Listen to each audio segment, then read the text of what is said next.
The anthem today is My Rainbow Race by Pete Seeger and will be sung by Ken Reed Brown. Well, good morning, everyone out there. It's afternoon here. Before I sing the song, My Rainbow Race, a word about Palm Sunday. Today is on the Christian calendar, Palm Sunday. Now, my sermon title is Love is What It's All About. So as we think of Palm Sunday and the ministry of Jesus 2,000 years ago, his ministry, his life was, of course, all about love. Whether he was healing, whatever ways he was healing, it was about love. Whether he was hanging out, if you will, with outcasts, with sinners and so on, those at the margins of society, it was about love. And on Palm Sunday, when he, the story goes, came to Jerusalem at risk of his life, and then entered the temple and saw that the temple had been desecrated by the money changers and so on. He got angry, turned over the tables. So anger can be part of love too, righteous anger. That too was all about love. Now today I'm going to be, as I share my sermon and in this song too, broadening the perspective for our time in a way that I expect, the old line, what would Jesus do? What would Jesus say? I expect he'd be broadening his perspective too, as spiritual leaders around the world, Pope, Dalai Lama, and so on are these days, to encompass all creatures, to encompass the world, to encompass the earth, indeed. So that'll be, more about that in a moment. But actually, one other thing is good to be with you again. This started almost 4 years ago, thanks to Marianne, who years ago we all knew as Sonny, as a family friend. And thanks today to Randy, to our music, to Nancy as our host. It's really good to be with you yet again, 4 years on. Rainbow Race was written by Pete Seeger back in the, I believe, 1960s. I learned it not too long after, and been one of my favorites. Some of you may know it. A hymn to our rainbow race, our dear Earth. One blue sky above us, one ocean lapping all our shores, one earth so green and round, who could ask for more?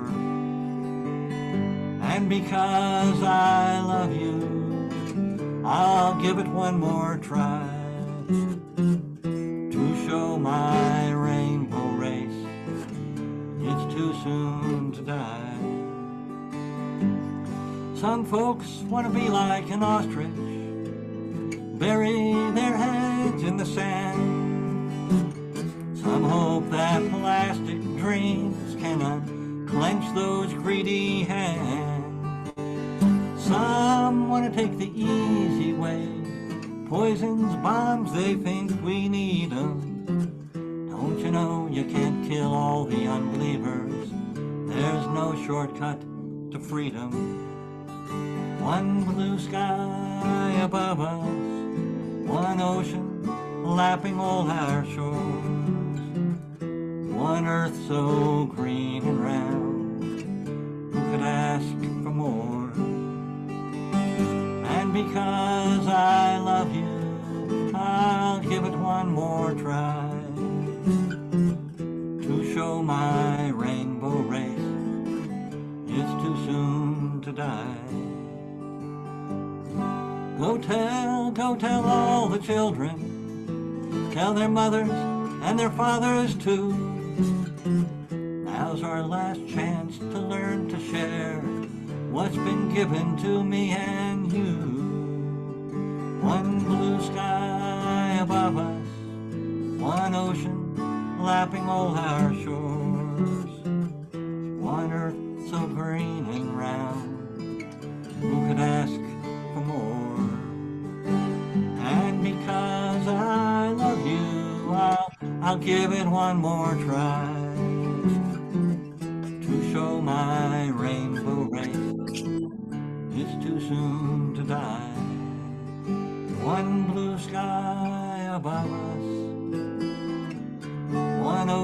lapping all our shores.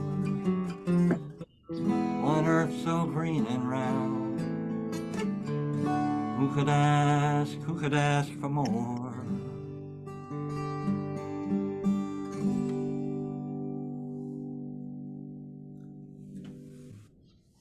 A Rainbow Race.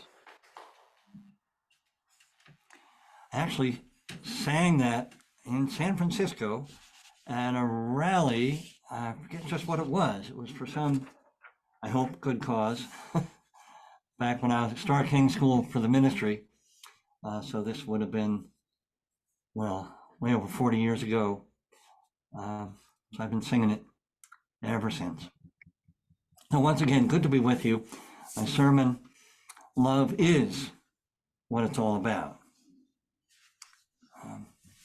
During my mother's last years, she would now and then remind me of her favorite Bible verse. Now, she was the daughter of a preacher, a PK, as we say in the trade, a preacher's kid, and she had heard lots of sermons and lots of Bible verses, no doubt. Well, her favorite verse was short, came from Paul's letters to the Ephesians. You know, Paul's letters, he was writing to these little communities they were trying to figure out what does it mean to be this new thing called Christian? And they weren't always getting it right. So you can tell what some of their problems were by the kind of advice he was giving them. And in Paul's letter to the Ephesians, he says a number of things, but one thing very briefly, he said, as it's translated, be ye kind to one another. Well, that's pretty good. Be ye kind to one another. Now, my mother would share that, and then she would go on to say, more often than not, well, you know, you can't love everybody, but you can at least be kind to everyone. Well, I resisted the temptation to get into a theological argument with her, or conversation with her about the many forms that love takes. And yes, kindness is one form, but it's about love too, and along with compassion and care and so on. I surely knew what she meant by differentiating kindness from the love we have in our most intimate relationships with family and friends.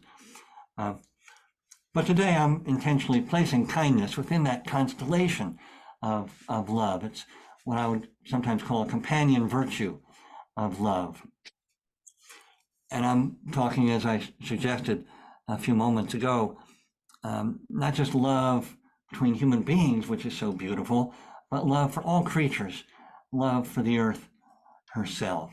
All about love, kindness, compassion, caring for every creature, every part of this earth.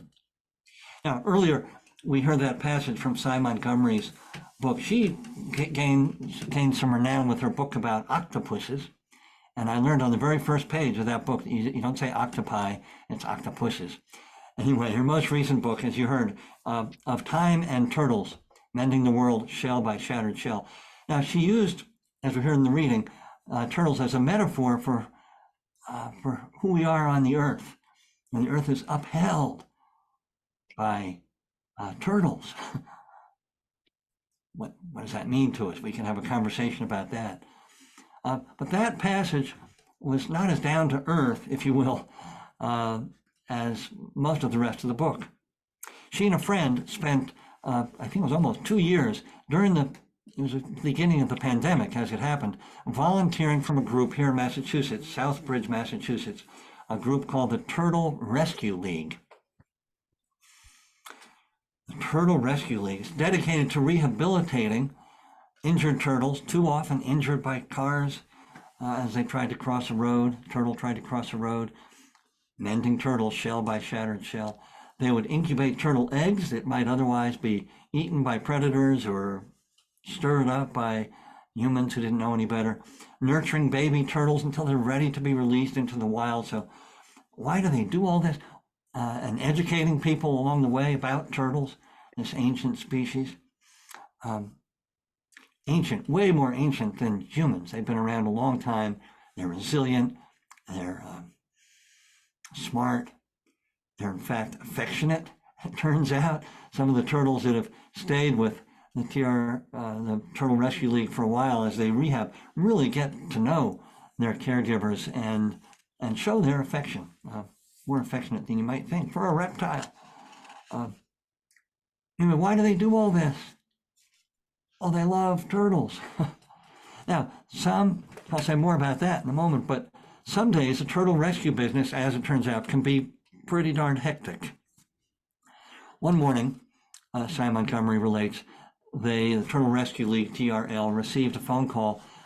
Someone with some business company was draining a nearby pond in a nearby town in order to make way for some sort of development. They were draining it quickly, and the turtles were beginning to escape from the pond, and it was right near a busy road. They were starting to cross the road. They were in danger. So volunteers from the Turtle Rescue League quickly went over and did their best to save as many turtles as they could from being smashed by oncoming vehicles. They tried to stop traffic, risking their own lives, and they did save a lot of turtles, a couple dozen. That day they were not able to save them all, as cars rushed by not seeing the turtles, or I hope this wasn't the case, not caring if they did. They were frantic, trying to rescue the turtles. The turtles, in their own way, were being frantic. And a number were saved. They love the turtles. The broader answer is that they understand, as we do, that turtles live in their ecosystems in the broader web of life, and that and any species that's endangered fractures the web, endangers all of us one way or another. So the broadest answer to why do they do this work? Yes, they love turtles. They love the earth, which gives and sustains life. And so, mending the world, shell by shattered shell. Now, you're all out in California. They probably have a Turtle Rescue League of some kind out there, but I don't expect that you're going to all go out and join the Turtle Rescue League or come east, move in order to join the Turtle Rescue League here in Massachusetts. No. But we each have our role to play, right? Might be saving turtles as they do, or helping a stranded dolphin go back into the ocean, or planting milkweed to feed migrating monarch butterflies, or installing heat pumps, or buying an electric vehicle if we're able to, or emailing an elected representative or somebody in business or industry about the climate crisis. With each act, usually it feels modest and small and infinitesimal even, but with each act, we're part of a much larger rescue team. You might call it the Earth Rescue League. We're all part of that team, however we contribute. And this team too, this larger Earth Rescue League, is also grounded in love, of course. Love which knows, as we heard from Chief Seattle, words attributed to him, that all things are connected, that whatever we do to the web, we do to ourselves, for better or worse. Now, I expect I don't need to convince any of you of this. We saw projected earlier our Unitarian Universalist seventh principle, which will live on in a slightly different form in the new Statement of Values that will be voted on this spring. We didn't invent this idea either. Our seventh principle. Indigenous First Nations of the continent, as we heard, knew this fundamental truth. As Chief Seattle went on to say, we heard these words: the earth does not belong to us, we belong to the earth. All things are connected, like the blood which unites one family. St. Paul again, talked about one body of Christ, each one of us doing our part, playing our part. A century and a half ago, naturalist and Sierra Club founder, you all know him out west, John Muir, affirmed the same idea when he wrote in one of his journals. He'd been hiking, and he just came to him that when you pull one thing, you realize everything is hitched together. I love that line, hitched together, everything. Another part of the world, the 16th century Chinese philosopher Wang Yangming wrote that everything from people to mountains and rivers, birds, animals, plants, all should be truly loved. These are his words, translated, of course. Truly loved in order to realize my humanity. It forms a unity. It's so interesting. To fully realize my humanity, I need to love all creatures that form a unity. So one way or another, all these voices, whether ancient or contemporary, affirming that we don't live on the earth, we are of the earth, a unity including us humans, surely every bit as much as the lilies of the field that Jesus referenced, the grass and trees, birds, elephants, every being, plant, animal, but also the mountains, the seas, the oceans, the atmosphere, the air that all creatures breathe. Did we think ever that the earth was just this rock on which we live? Spaceship Earth. I love Buckminster Fuller, but I think he got that wrong. We're not a spaceship. We're something much richer than that. No, we're not just a rock. The earth is not just a rock. It includes everything, all of us, all creatures. As with every breath, every bite of breakfast this morning, or food you might be having at coffee hour or lunch or dinner, we're exchanging elements with other parts of the earth. And yes, we all know this. We know this in our heads, mostly. Not always, though, in our hearts. How well do we know it from experience in our hearts? Here's another example that raises more or less the same question. Have you heard that the Great Salt Lake, out in your direction, but still a ways away for you, the Great Salt Lake is right now about 1/3 the size than it used to be or should be? Maybe some of you have been to Salt Lake and this amazing place. 1/3 the size. It might disappear in 5 years or so, with disastrous consequences for millions of migrating birds, for the brine shrimp that live in the lake, and for humans, as the dry lake bed is revealed releases toxic dust that has been settling for decades now. I learned all this from a recent episode of On Point. It's a syndicated radio program. Maybe some of you get it out here at WBUR here in Boston. The guests that day were an ecologist, Ben Abbott, from Utah, and environmentalist Terry Tempest Williams. Some of you may know her work. She's currently a writer-in-residence at Harvard Divinity School near us here. Well, Abbott laid out the science of the lake and the threats to it, the knowing in our heads. Terry Tempest Williams surely is completely aware of the science, but she affirmed that love, the language of the heart, has to be the motivating force behind activism to save the lake, to save much else for that matter. Here's what she said. Excuse me. Before she said we can save this world we are losing, before we can save this world we are losing, we must learn to savor. First, learn how to savor what remains.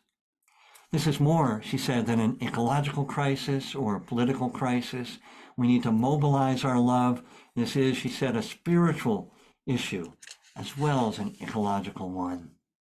Of course, she's right. But how do we move our knowing of who we are in the interdependent web and the dangers that we face as we damage the web, the danger the web faces? How do we move it from head to heart? How do we mobilize our love for turtles, for a lake, for all of our sibling human beings, for all beings, for the earth? How do we learn to feel, to experience more fully this reality that we're part of one family, not utterly separate? When you look around your room or the Zoom screen and we look separate, but we're not. How do we learn this? When the 20th century Hindu teacher Ramana Maharshi, maybe some of you are familiar with his life and teachings, he was once asked, how are we supposed to treat others? He replied,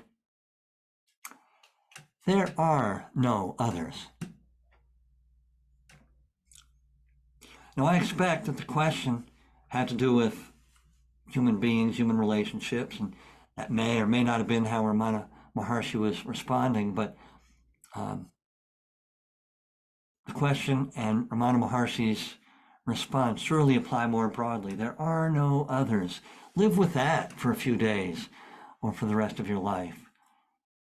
As you walk around or look around, oh, there are no others. Love of the earth is not love of something other than me, than us. It's actually not all that different from love of another person. Think of someone you dearly love, friend or family member, partner. That person is not wholly other. You share so much. We're all related, all cousins, really, in one degree or another. Now, when it comes to many practical matters, you are you, I am I, each of us going about our separate lives, as it seems, even as the reality is that we are cells in a larger being, our human species, all life, Earth, cosmos, to use religious terms, the Brahman of the Hindus, the eternal Tao, or the way of the universe for Chinese philosophy. All of us as God's children, to use Western religious language, whatever your chosen language, each of us individual manifestations of the whole, larger whole. I came across just this morning, I was preaching in a local church, and they had posted, as you left, this from Eckhart Tolle, the contemporary writer. He said, and this expands the notion even further. He said, you are not in the universe, you are the universe, an intrinsic part of it. Ultimately, you are not a person, but a focal point where the universe is becoming conscious of itself. What an amazing miracle, he said. Still just words. How do we get beyond the words? Leave the words behind and feel, experience this reality. Words can help. They nudge us in that direction of feeling our interdependence. Well, and then living more closely aligned with it. All the wisdom traditions of humanity have some similar advice and counsel, teaching. So maybe it's not so hard. To begin with, all the traditions and paths say sometimes, maybe every day, take some time to stop. Some of you may have a practice of meditation, sitting of one kind or another,